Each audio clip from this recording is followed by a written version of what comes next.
Eduardo, você, infelizmente, só tem 3 minutos para falar. 3 minutos, presidente? Então é melhor deixar para depois, não? O senhor prefere? Você tem um poder de síntese fantástico, que é admirado por todos, e eu tenho certeza de que você será absolutamente capaz disso e logrará o êxito já esperado. Presidente, então vamos lá. Então, só fazer aqui rápidos informes, então, diante dessa escassez de tempo ao Conselho. Mas, enfim, só alguns números. Eu acho que eu estava fazendo aqui uma série de rabiscos para trazer alguns raciocínios, mas a gente fica para depois. Mas só alguns números do nosso ano. O presidente Méles já mencionou a questão do FAMP, mas eu gostaria de destacar que de dezembro de 2019 para dezembro de 2020, o patrimônio do FAMP aumentou em 55%. Acho que é um número importante para a gente. A gente saiu de 828 milhões de reais para 1.284 bilhões de reais.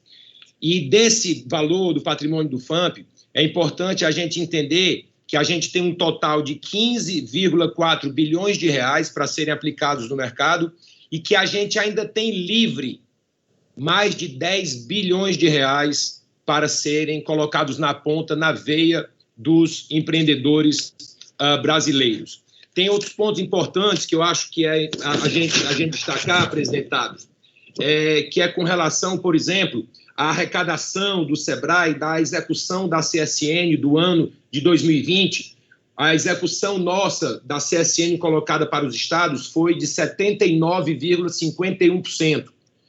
E de todo o valor que foi arrecadado pelo sistema SEBRAE no ano de 2020, ou seja, de um total de 3,171 bilhões de reais, 81,31% do montante foi repassado direto para os estados, tendo ficado sob a administração do Nacional o valor de o percentual de 18,69%.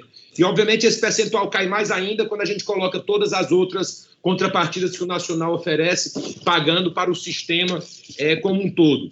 Eu acho importante a gente destacar, dentro desse contexto também, a queda que houve da CSO para os SEBRAEs estaduais, comparado com o que estava previsto para o ano de 2020. Face às deliberações desse Conselho, de que o SEBRAE Nacional, por exemplo, fizesse a recomposição das perdas referente à MP 907 e todas as outras definições que esse Conselho e a direita liderada pelo presidente Carlos Méles trouxe, apenas houve um decréscimo, apesar de todos os desafios que a gente viveu no ano de 2020, um decréscimo da receita dos SEBRAEs estaduais prevista de 2,89%.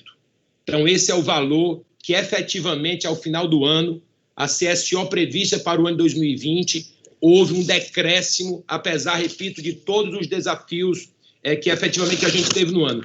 E, para encerrar, para poder cumprir esse prazo, presidente Tasso, eu gostaria apenas de destacar que, hoje, o valor do FAMP equivale a 28,88% dos recursos do SEBRAE Nacional.